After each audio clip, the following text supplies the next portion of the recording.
Estamos en Hablamos Español, Radio Occitania.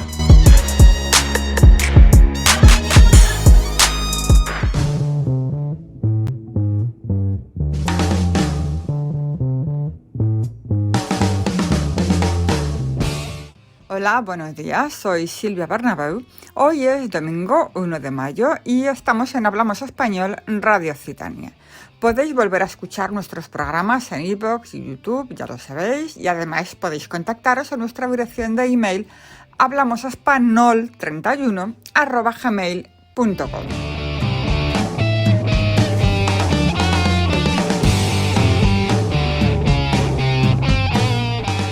Hoy os vamos a hablar de algunas cosas de la Semana Santa que todo el que quiera participar o verla debe conocer. Por ejemplo, cosas como la fecha, cómo se organizan y qué hacen exactamente las diferentes personas que participan, porque si van vestidos de forma diferente será por alguna razón que no todos conocemos. Y por supuesto tenemos a nuestros colaboradores. Claudia Forniés, en su sección La vida de estudiante en Toulouse, nos hablará de los museos que podemos encontrar. David Puente, en su sección llamada La Cantinela, nos hablará del primer payaso más famoso del mundo antes de la llegada del cine mudo, Marcelino Orbes. Y también está con nosotros Félix Torán, para hablarnos de temas de desarrollo personal, y hoy concretamente nos va a hablar de la famosísima intuición. ¿Es realmente la intuición lo que creemos que es?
Estamos en Hablamos Español, Radio Occitania.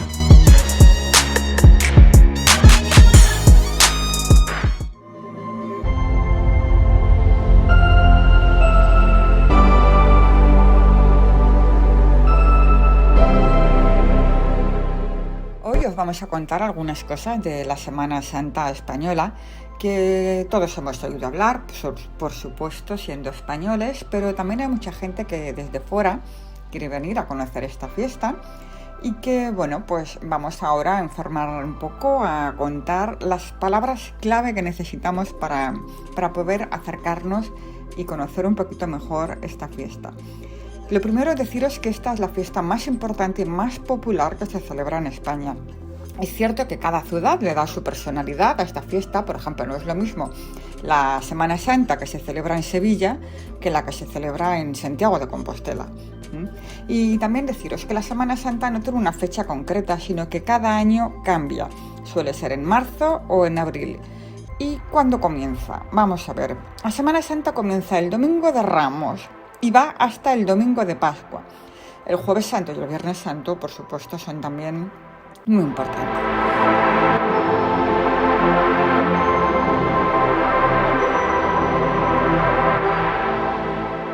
¿Qué celebramos los españoles durante la Semana Santa? Celebramos la muerte y la pasión de Cristo.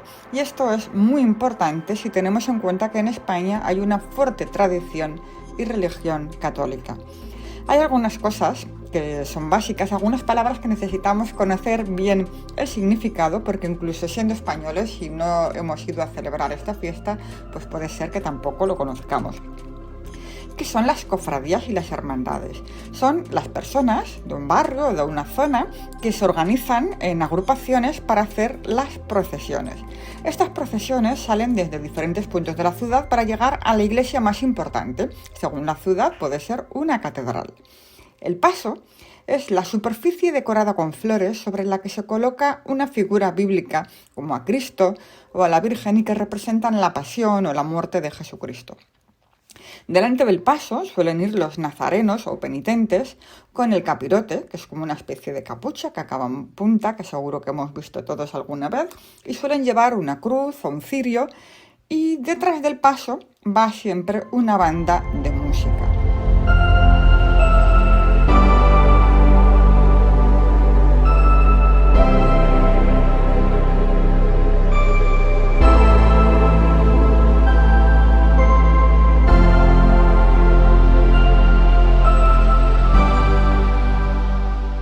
Los costaleros. ¿Qué son los costaleros? Son los que transportan el paso. El paso es muy pesado. En algunas ciudades los costaleros están debajo del paso y en otras llevan el paso sobre los hombros. En realidad son los que hacen la parte más dura de la procesión y a veces deben parar para descansar. Cuando esto sucede, en el momento de la pausa, cuando están parados, pues a veces hay alguien que puede cantar una saeta. Una saeta que es una canción de una música del flamenco. Las saetas son más típicas por eso mismo en el sur de España, pero en realidad pueden cantarse en cualquiera de las ciudades. El capataz. ¿Quién es el capataz? El capataz es la persona que dirige al grupo de costaleros para que haya una sincronización en los movimientos como transportan el paso hasta la catedral, sobre todo cuando hay una curva, una calle estrecha o que hay subidas o bajadas. Las calles a veces son un poco difíciles y es precisamente el capataz el que se encarga de ir sincronizando, coordinando el movimiento del paso. Es una fiesta religiosa, cultural, pero no olvidemos, también es una fiesta social. Todo el mundo sale a la calle, participa en estos actos y sobre todo muchísimo más en Andalucía. Y para terminar, os dejo una canción de la conocida India Martínez que se llama La Saeta.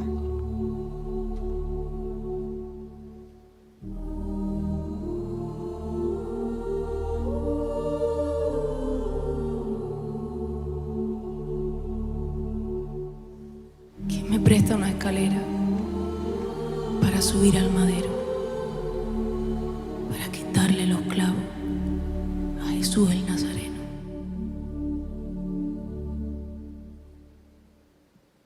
Oh, la saeta el cantar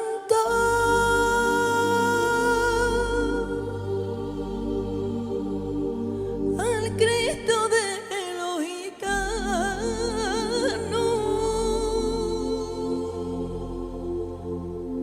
siempre con sangre en la mano,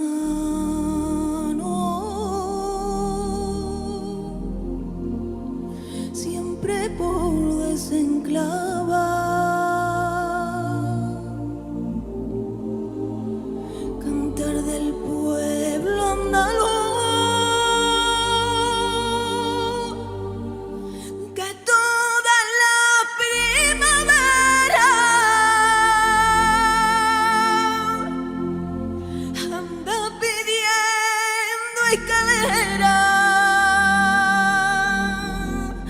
Para subir a la cruz.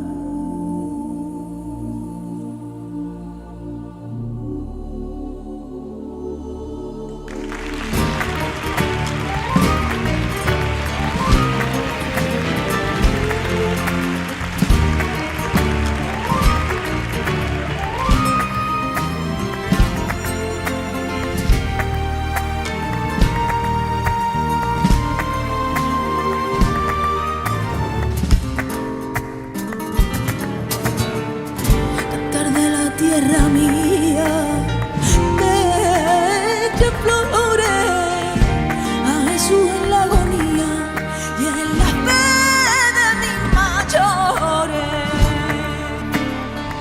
No eres tú mi cantar, no puedo cantar ni quiero.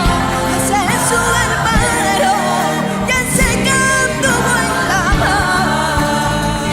No eres tú mi cantar, no puedo cantar ni quiero. Y ese Jesús del madero.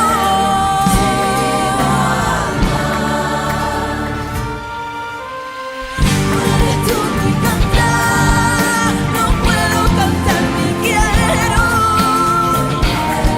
Si no mi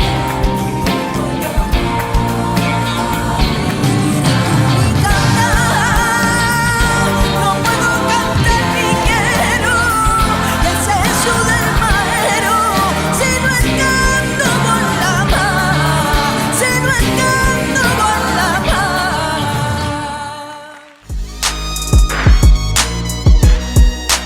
Estamos en Hablamos Español, Radio Occitania.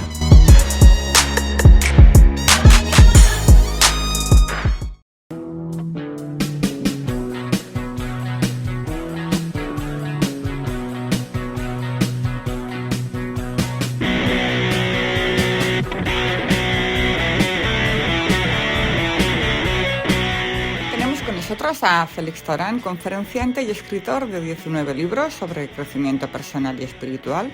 Y Félix es doctor en ingeniería e ingeniero de la Agencia Espacial Europea. Buenos días, Félix, ¿cómo estás? Hola, buenos días, ¿qué tal? Encantado. Hoy vamos a hablar de la intuición y para empezar me gustaría mucho que nos contaras qué es la intuición, porque parece que no siempre lo tenemos claro. Bueno, la intuición de alguna manera se le asocia en algunas tradiciones a la mente superior, ¿no? Es algo que va más allá de lo puramente racional, de lo que es la razón que tanto utilizamos en la vida cotidiana y que tan útil es, ¿verdad? Pero de alguna manera nos conecta con un pensamiento superior, con algo que va más allá de la materia. De la misma manera que el intelecto, a través de los sentidos y de la información que recibe de ellos, nos permite atarnos de alguna forma o nos permite movernos en el plano material cada día de la vida cotidiana, la intuición nos permite conectar con lo superior.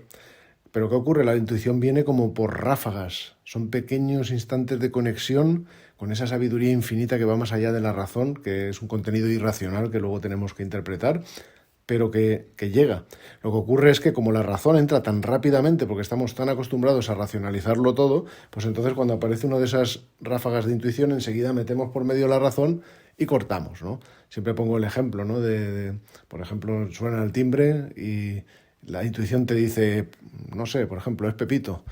Y enseguida entra la razón y dice, no, por la hora que es, tiene que ser un paquete que estoy esperando, una entrega, por ejemplo, ¿no? Pues ahí es un ejemplo un poco cómico, pero la verdad es esa, ¿no? Cuando la intuición te está intentando decir algo, no le dejas, porque enseguida metes la razón y cortas, ¿no? Porque somos demasiado racionales. De alguna manera la intuición te está intentando llevar hacia arriba, en términos de elevación espiritual, mientras que por el otro lado, la razón te intenta llevar hacia abajo. Y no es que la razón sea mala, lo malo es el apego a la razón y no dejar que esa intuición nos guíe. Como suelo decir, si tú eres una persona que utiliza muy bien la razón, vas a ser una persona muy razonable, muy racional, pero no vas a ser una persona sabia. Para ser una persona sabia y a la vez racional necesitas los dos tipos de mente, la superior y la inferior. Necesitas unir la sabiduría que viene de la intuición con la lógica, la razón, etcétera, que te aporta el intelecto. Y esas dos partes tienen que estar en perfecto equilibrio, igual que los hemisferios cerebrales, ¿no? De alguna forma. Mira, pues tengo aquí algunas citas que hablan precisamente de eso, de la intuición, y que me gustaría leer contigo y comentarlas, a ver qué te parece. Mira, la primera que tengo es de Carl Jung, que es médico, psiquiatra y psicólogo. Dice que, según Carl Jung, todos tenemos un sexto sentido, la intuición. Conoces a alguien y sientes que no puedes vivir sin él. Eso puede ser el recuerdo de un amor del inconsciente colectivo o pueden ser las hormonas. Bueno, me parece una buena cita. A mí todo lo que escribió Carl Jung y todo lo que formuló me parece muy, muy interesante, muy sensato. Él de alguna manera se desmarcó de su maestro, si, entre comillas, si lo podemos llamar así, ¿no? Freud, y tenía una visión más mística, estaba más influenciado por por temas pues, que se podían considerar más esotéricos, más ocultos, etcétera, y por toda una herencia espiritual empezó a hablar del subconsciente común de la humanidad, ¿no? Del subconsciente colectivo, de arquetipos, etcétera, etcétera. Entonces Carl Jung tiene una visión muy sutil de todos estos temas que merece la pena analizar, ¿no? Y él habla de la intuición como un sexto sentido. Efectivamente, como te decía, tenemos los 5 sentidos físicos, que son los que utiliza el intelecto para procesar, pero hay un sexto sentido también que nos olvidamos a veces, que es ese más sutil que te conecta con lo superior y que viene a través de la intuición. Y bueno, luego ya viene el resto de su frase, es una interpretación, ¿no? A nivel pues, psicológico y demás, a nivel pues, ¿no? de las terapias que él hacía y de los estudios que él hacía del comportamiento humano. Eso ya, pues hay quienes pueden compartir más, quienes pueden compartir menos, y eso ya es un tema para los psicólogos. Muy bien. Tenemos aquí otra frase de Immanuel Kant, filósofo y científico, que dijo que espacio y tiempo son solo formas de la intuición sensible y, por tanto, solo condiciones de la existencia de las cosas como fenómenos. Bueno, Kant hay que estudiarlo muy profundamente para entender bien esa frase. Eso no se entiende con el intelecto así como así. Detrás hay toda una sabiduría que se pierde en la noche de los tiempos y que va más allá de lo material y de lo racional. Ahí fíjate que está hablando del espacio y el tiempo. O sea, el espacio y el tiempo es el mundo material en el que nos movemos cada día. Son estados de conciencia que nosotros creamos. El tiempo único que existe es el ahora, es el eterno presente. Y el único espacio que existe es el aquí. Pero nosotros a través de la percepción y a través de nuestra mente inferior creamos una noción de paso del tiempo y una noción de distancia y nos permite movernos en este mundo, ¿no? Espacio-temporal, material en el que nos movemos cada día. Él dice que esos son formas de la intuición consciente, o sea que para Kant, básicamente, la verdadera mente es la mente superior, es la mente intuitiva, es la razón pura, si me permites ese término kantiano, ¿no? Y de alguna manera esa mente, cuando se proyecta desde el mundo del superior, Platón a lo mejor hablaría del mundo de las ideas, el mundo de los noúmenos, o como le queramos llamar, el mundo superior, cuando se proyecta sobre la realidad inferior, entonces revela una de sus cualidades, ¿no? Que son, por ejemplo, el mundo material basado en el espacio y en el tiempo, el mundo de la temporalidad y de la espacialidad. Estos son solo algunas reflexiones, se podrían decir muchísimas más sobre esa frase. Tengo también aquí otra cita de Osho, que es el líder del movimiento espiritual indio, y dice: la intuición es un salto, no es algo que llega a ti paso a paso, es algo que te ocurre, no algo que te llega, algo que te ocurre sin ninguna causalidad, sin ningún origen. Bueno, debo decir que para mí, Osho no es que sea un referente, ¿no? en materia de espiritualidad, y por muchas razones, pero sin embargo las cosas que dice y las cosas que hay en esos libros, pues bueno, proceden de sabiduría muy antigua y están transmitidas por alguien que revelan esas frases, que obviamente ha experimentado cosas, ¿no? Ha experimentado esas realidades superiores de una manera o de otra. Pueden ser más respetables o menos, hay personas que están a favor, personas que están en contra de lo que dice Osho, pero lo que me has comentado aquí, esta frase, ciertamente es una frase que dice algo sensato. O sea, la intuición es un salto. En el mundo material todo funciona de manera continua. Decía Newton que la naturaleza o el universo no se presta a saltos. Sí, el universo material macroscópico que vemos en el mundo macroscópico del día a día y con las leyes de la física clásica, desde luego no se presta a saltos, pero la intuición no pertenece a ese mundo material. La intuición pertenece a ese mundo superior en el que todo es irracional y en el que todo se presta perfectamente a saltos, ¿no? Es algo que llega cuando llega, es algo que viene cuando viene, lo tienes que sentir y no es casualidad, de alguna manera tiene una causa realmente, ¿eh? Eso sí que lo pienso yo. La intuición cuando te llega no te llega por ninguna razón, te llega por alguna razón, porque en el universo todo es causal, todo tiene una razón de ser, tanto en el mundo material como en los mundos superiores, aunque no seas capaz de explicarlo, pero cuando te llega algo te llega por alguna razón. Y tenemos una de Albert Einstein, físico. Dice: la mente intuitiva es un regalo sagrado y la mente racional es un fiel sirviente. Hemos creado una sociedad que rinde honores al sirviente y ha olvidado al regalo. Pues sí, mira, yo te diré que esta es una frase muy acertada y muy en línea con lo que hemos estado hablando en los anteriores programas.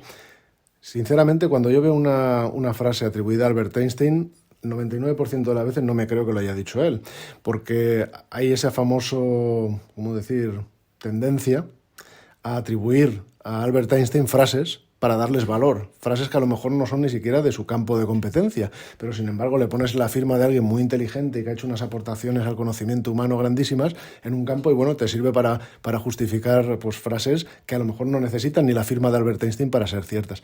Esta frase es muy correcta, esta frase no sé si la diría o no Albert Einstein, pero esta frase procede de tiempos, vamos, que se pierden en la noche de los tiempos. Cualquier tradición espiritual, desde las más antiguas, tanto si te vas al yoga como al Vedanta Advaita, como si te vas a la Cábala, al esoterismo greco-egipcio, donde quieras mirar vas a encontrar esa gran verdad. Y es la diferencia entre la personalidad y el alma. La personalidad viene a ser ese sirviente, y de alguna manera lo que él llama aquí regalo sería a lo mejor el conductor del vehículo. En el tarot, por ejemplo, para que veas lo antiguo que es ese conocimiento, está en el arcano número 7, la carroza. Ahí se ve al conductor y a la carroza. El problema del ser humano es que se ha identificado con la carroza y se ha olvidado del conductor.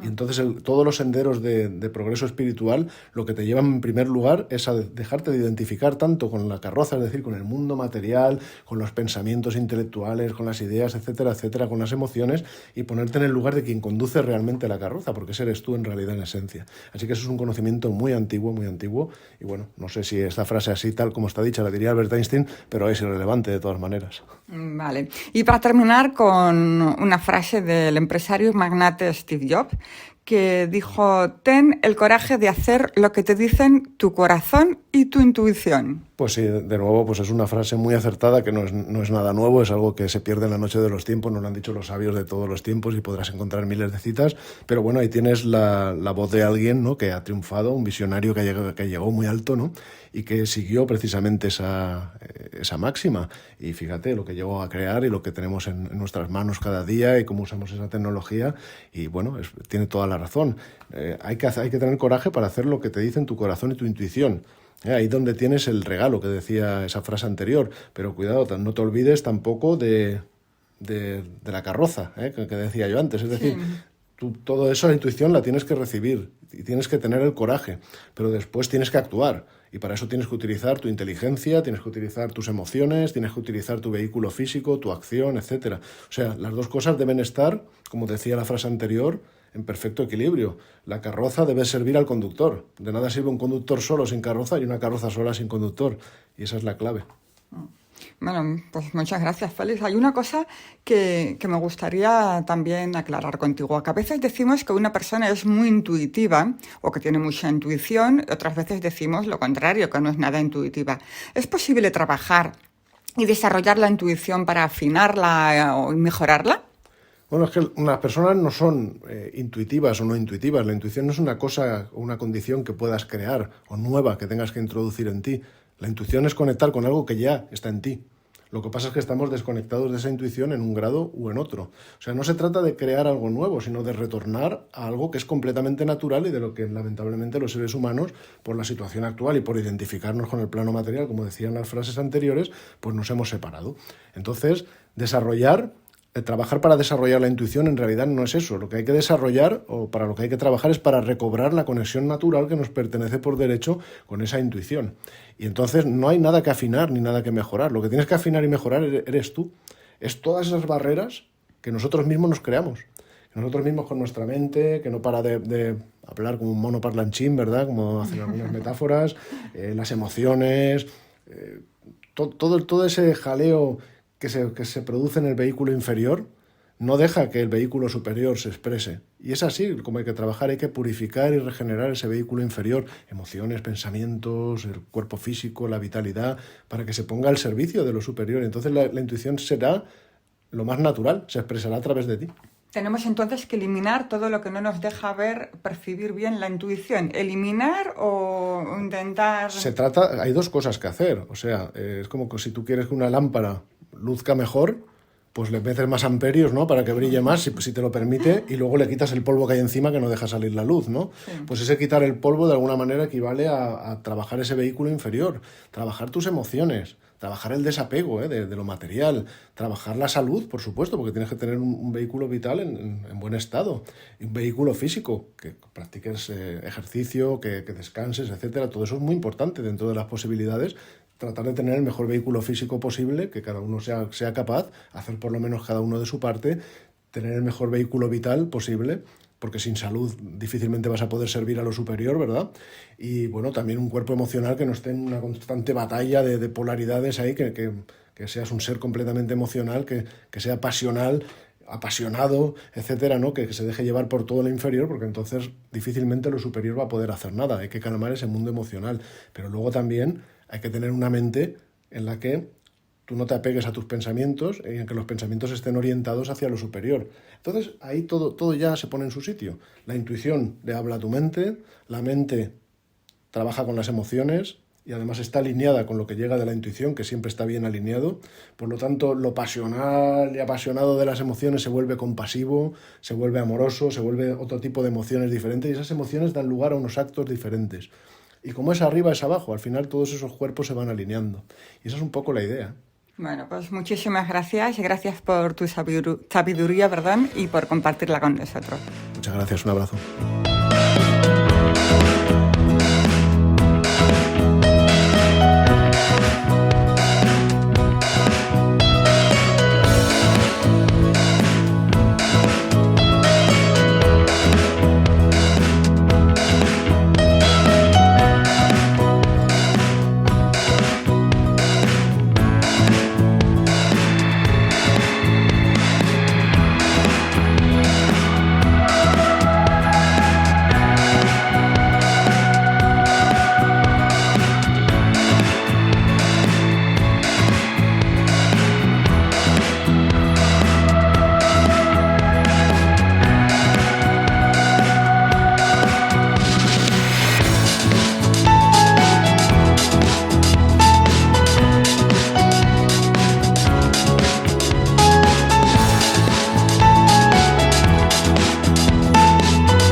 Estamos en Hablamos Español, Radio Occitania.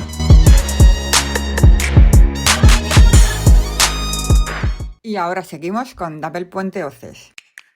Hola a todos, hola a todas, esto es La Cantinela Creación Cultural, yo soy Dabel Puente Oces y hoy vamos a hablar del payaso más famoso del mundo antes de la llegada del cine mudo. Estamos hablando de Marcelino Ordés. Isidro Marcelino Ordés Casanova nació el 15 de mayo de 1873 en Jaca, en el seno de una humilde familia, tan humilde que su padre ni siquiera supo escribir su nombre cuando fue a inscribir al niño al registro civil.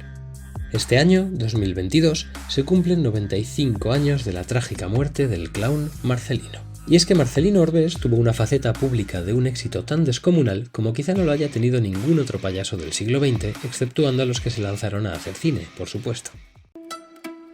Podríamos decir que su vida privada fue prácticamente lo contrario, fracaso tras fracaso. Marcelino fue un hombre inteligente que seguramente se sintió muy solo en diversas fases de su vida y que quizá no supo relacionarse bien con el entorno que le rodeaba. Y fue así como después de rozar el cielo al alcanzar fama mundial y tras varias inversiones económicas fallidas, inició un descenso vertiginoso que le hizo acabar solo y arruinado.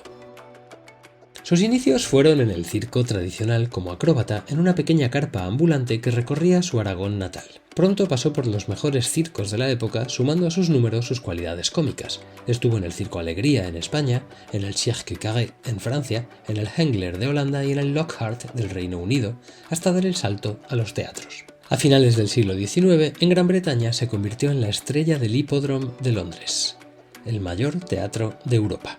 Allí fue fuente de innumerables anécdotas. Los periódicos de la época contaron, por ejemplo, que enamoró sin quererlo a una princesa india que intentó conquistarlo enviándole diamantes y piedras preciosas todos los días al teatro. Como clown estrella del Hipódromo de Londres, que era el más popular de la época, se convirtió en el ídolo de todos los niños británicos. Actuó también en la pantomima La Cenicienta, en la que participaba Charles Chaplin, que en sus memorias relata su experiencia con Marcelino. Dice Chaplin: «Yo tenía 11 años y hacía el personaje del gato.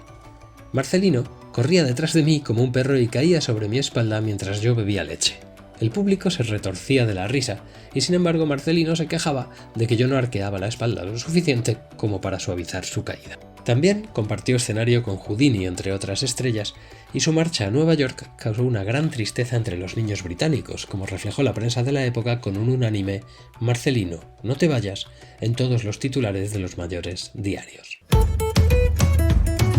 Así fue como llegó, en 1905, al Hipódromo de Nueva York, ubicado en Broadway y que constaba con 5.000 butacas.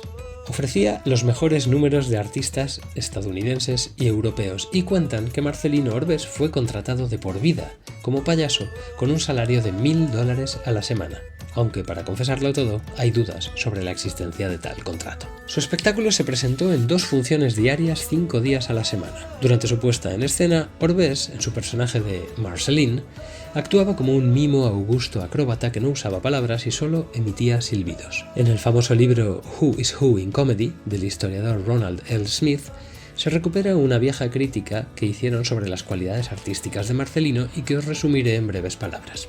Marcelino era un genio de la escena. Allí, en el mayor teatro del mundo, llegó a actuar ante casi 250.000 personas al mes, destacando por encima de cualquier otro artista. Su éxito y fama fueron tal que los espectadores generalizaron el nombre del espectáculo del Hipódromo, llamándolo el espectáculo de Marceline. Algunos miembros de la alta sociedad estadounidense alquilaban por temporadas los palcos solo para verle, tal como hizo por un año uno de los hijos de la familia Rockefeller. Además, Marcelino creó una escuela de circo por correspondencia a la que se apuntaron miles de personas en Estados Unidos. También se vendieron juguetes con su nombre e inspiró la famosa tira de prensa de Mary Marceline, que publicaba el New York World a partir de 1906. Fue un protagonista recurrente en las noticias de la época, como destaca una publicación del New York Tribune en 1907, en la que se hacen incluso eco de su cambio de peluca. El 26 de abril de 1907, Orbés debutó en el cine mudo, cuando Winthrop Moving Pictures and Company estrenó la película Marceline, The World Renowned Clown of the New York Hippodrome. Marcelino, el famoso mundialmente payaso del Hipódromo de Nueva York. A día de hoy solo existe el registro de unos breves segundos de esta obra en la Biblioteca del Congreso de Estados Unidos. Hasta 1910, Marceline fue la atracción principal del Hipódromo de Nueva York y durante 9 temporadas seguidas el New York Times lo clasificó como el hombre más divertido de la Tierra. Pero con la aparición del cine como competencia, el contrato le fue restringido y decidió retirarse del hipódromo en 1912. El 7 de marzo de 1915, la compañía Thanhouser estrenó The Mishaps of Marceline, una película muda de género cómico en blanco y negro que protagonizaron Marcelino Orbés y Joe Cooper. Como consecuencia de esta incursión cinematográfica, los medios publicaron que Marcelino Orbés empezaría a trabajar en Keystone Studios, como lo había hecho Chaplin, y sin embargo esto nunca sucedió. Fue en ese momento que Marcelino, según cuentan, pensó que el público jamás preferiría mirar una pantalla pudiendo ver a los artistas en directo, y esta fue la razón de que no se interesara por el mundo del cine. La historia no se puede reescribir, pero es difícil no darse cuenta de que si Marcelino hubiera hecho películas, con la fama internacional de que disponía, a día de hoy sería recordado al mismo nivel que Chaplin, Keaton o Harold Lloyd. Después de una gira por Europa para intentar rehacer su patrimonio, Orbés volvió en 1915 a Estados Unidos y se instaló en Newark. Aunque le gustaba trabajar en solitario, comenzó a compartir el escenario con el famoso payaso Sliver Oakley, con el que no tuvo una buena relación. Slivers se suicidó en 1916 y Marcelino no pudo soportar el surgimiento de la cultura de masas. Sus espectáculos se quedaron obsoletos, no supo modernizarlos ni actualizarlos y se negó a copiar lo que hacían otros cómicos. Así, sus oportunidades de trabajo como payaso se redujeron drásticamente. Inició entonces una desastrosa andadura como empresario, invirtiendo su fortuna en bienes. Quiso crear una compañía y abrir 2 restaurantes, pero todos sus negocios fracasaron y terminó arruinado. Su situación económica le llevó de nuevo a los escenarios y en 1918 se unió al Ringling Brothers and Barnum and Bailey Circus, un circo del que ya hemos hablado en esta sección. Y sin embargo, en este espectáculo Marcelin ya no era la estrella, sino uno más de los payasos de pista. Posteriormente comenzó a actuar en bares o en pequeñas salas de Nueva York a cambio de unos pocos dólares por espectáculo. Marcelino se casó 2 veces, la primera en Manchester con Louisa Johnson y la segunda en Nueva York con Ada Holt, una de las bailarinas del Hippodrome y de la que se separó en 1925. Al encontrarse solo y sin trabajo, se suicidó el 5 de noviembre de 1927 en el Hotel Mansfield de Nueva York, utilizando una pistola que compró tras vender lo último de valor que le quedaba, el alfiler con diamantes de su corbata. La policía encontró el cadáver tumbado sobre algunos recortes de prensa de sus triunfos y fotografías tomadas a lo largo de su carrera.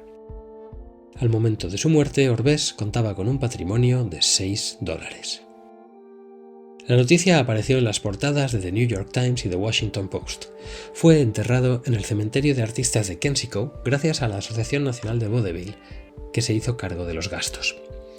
Al funeral tan solo acudieron 84 personas y la corona de flores más vistosa fue la que le envió Chaplin. Su tumba no tiene lápida. Orbés pasó al olvido hasta que precisamente Charles Chaplin, como ya hemos dicho, habló de él en su autobiografía en 1993. A día de hoy, tanto un libro como una fantástica película documental que estuvo nominada a los Goya hace 2 años buscan reinstaurar la figura de Marcelino Orbés y darle la importancia que merece este artista aragonés. Desde la Cantina de la Creación Cultural no podríamos estar más contentos de dichas iniciativas. Esto ha sido todo por hoy. Muchas gracias por prestarnos vuestras orejas. Sed buenas, sed buenos, seguid escuchando Hablamos Español en Radio Occitanie y hasta la próxima.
Estamos en Hablamos Español, Radio Occitania. Seguimos con Claudia Fornías.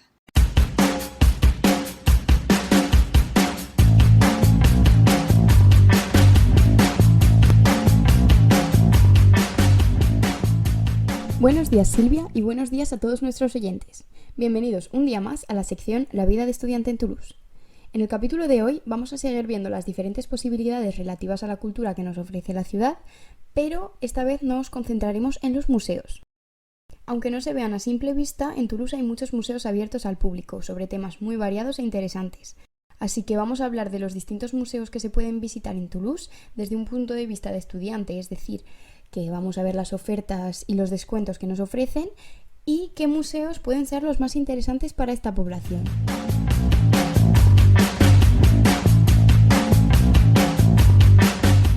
En primer lugar, me gustaría hablaros de Le Muséum, considerado el museo del centro de la ciudad, que supone un punto de encuentro del mundo de las ciencias, de los retos y de las cuestiones sociales. Este museo propone una exposición permanente rica en colecciones diversas y otra exposición temporal que va rotando con diferentes temas. Está situado en el Jardín de las Plantas y tiene una tarifa reducida para estudiantes de 5 euros, además de ser gratuito el primer domingo de cada mes. Si lo que os apetece es un tipo de museo más clásico, nuestra ciudad tiene un buen número de ellos. El Musée du Vieux Toulouse, que se encuentra en la calle Mai número 7, fue fundado en 1907 por la Asociación de los Tolosanos de Toulouse y recibe a sus visitantes en el marco de un hotel privado del fin del Renacimiento. A solo 100 metros de la Plaza del Capitol, este lugar, que sorprende por su tranquilidad, propicia a un viaje por el pasado de la ciudad. El recorrido, dividido en salas temáticas, os permitirá encontrar respuestas a cuestiones relativas a la evolución de la ciudad, sus antiguas instituciones, los artistas que han pasado por ella y su vida a finales del siglo XIX, colecciones de cerámica e incluso una presentación de la moda y la vida popular de la época. Ahora me gustaría hablaros de uno de los museos más importantes y dinámicos de Toulouse, el Museo des Abattoirs. Está situado en el antiguo matadero de la ciudad y en él se proponen exposiciones de arte moderno y creaciones de artistas contemporáneos. Este museo se ha convertido en un protagonista principal de la vida cultural y artística en Occitania y cada vez gana más prestigio, tanto en la escena nacional como internacional. Dentro de él podemos encontrar una biblioteca, una galería de arte, talleres, un auditorio, una librería e incluso un restaurante, y su propósito fundamental es difundir en toda la región occitana sus colecciones de arte y las producciones de sus artistas. También está el Museo Georges Labitte, que es muy curioso ya que acoge una de las más bellas colecciones de Francia de arte oriental, así como una importante colección de antigüedades egipcias.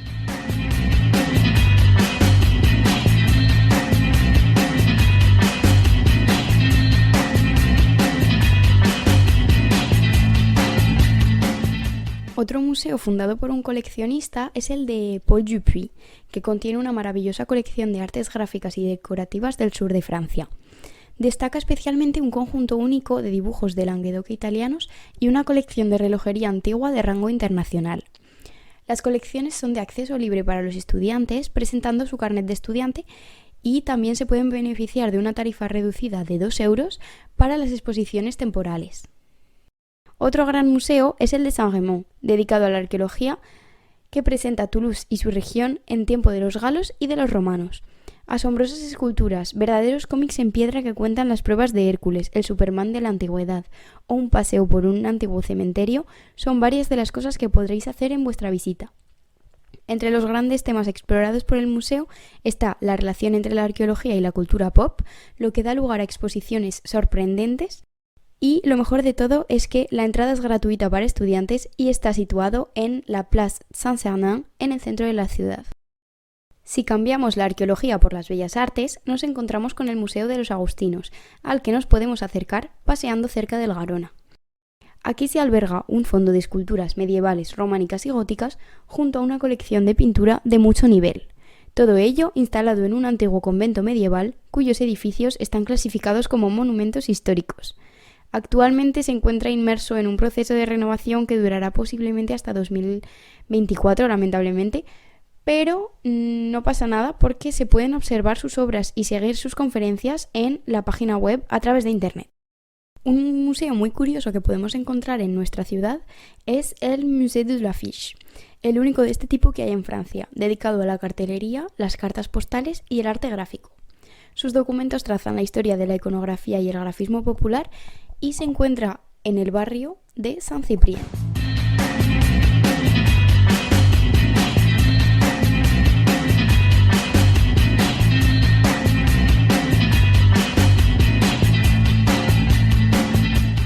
Si volvemos al centro de la ciudad, muy cerca de la Plaza del Capitol, en la Plaza de los Jacobinos, nos encontramos con el Convento de los Jacobinos, construido entre los siglos XIII y XIV. Este convento constituye un testimonio excepcional de la arquitectura gótica meridional. De aspecto austero y macizo desde el exterior, su iglesia sorprende por la ligereza de sus bóvedas sostenidas por la famosa palmera de 28 metros de altura. Además, podemos pasear por su claustro y sus 160 columnas de mármol, a lo largo de cuyos corredores también se hallan el refectorio, la sala capitular y la capilla de San Antonín. Este convento está directamente relacionado con España, ya que fue en Toulouse donde Santo Domingo de Guzmán, nacido en Caleruega, provincia de Burgos, fundó la orden de predicadores comúnmente conocidos en España como dominicos, y que en Francia son conocidos como los jacobinos. Los estudiantes además tienen tarifas reducidas durante todo el año bajo presentación de su tarjeta o su carnet de estudiantes.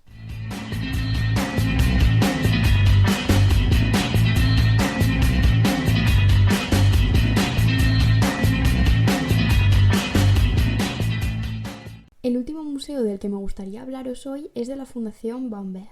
Es un museo privado que presenta una colección de cuadros, bronces y obras de arte reunidas por Monsieur Bamberg en el seno de uno de los monumentos más bonitos del Renacimiento en Toulouse. Se trata de un hotel situado en la plaza de Asseza. En el segundo piso encontramos las principales corrientes de la pintura moderna, como el impresionismo, puntillismo, fauvismo. El arte de Bonnard se evoca de manera magistral con un conjunto único de 30 telas. Igualmente, la Fundación propone numerosas actividades destinadas al público joven que pueden ser muy interesantes para los estudiantes. Sin embargo, lamentablemente por el momento solo podemos admirar lo magnífico que es el edificio desde fuera, ya que se encuentra en obras y se planea su reapertura para otoño de este año.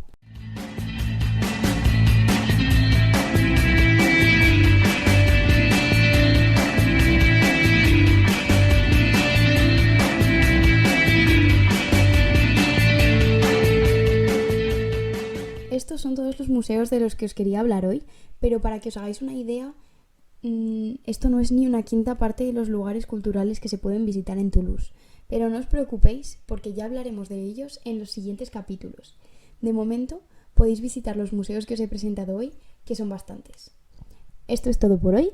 Os espero en el próximo capítulo de La vida de estudiante en Toulouse. Con vosotros, Claudia Forniés, en Hablamos Español, Radio Occitanie. Un saludo, Silvia, y hasta pronto, queridos oyentes.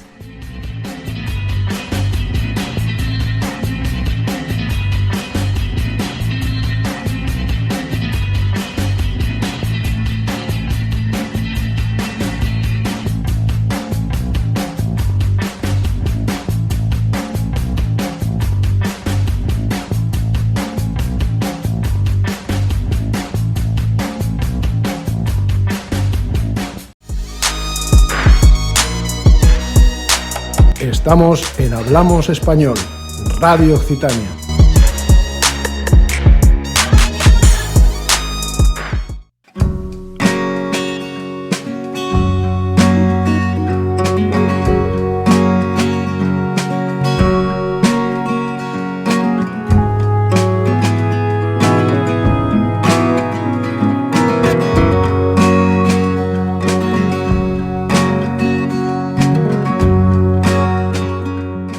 Muchas gracias a los colaboradores del programa, Claudia Forniés, Félix Torán y Dabel Puente. Os esperamos, como siempre, el primer domingo de cada mes. En este caso será el domingo 5 de junio a las 11, aquí en Radio Occitania. Y a partir de las 7 de la tarde, no olvidéis que estaremos en YouTube y en iVoox. Os deseamos lo mejor en este mes de mayo. Y muchas gracias a todos por estar siempre ahí.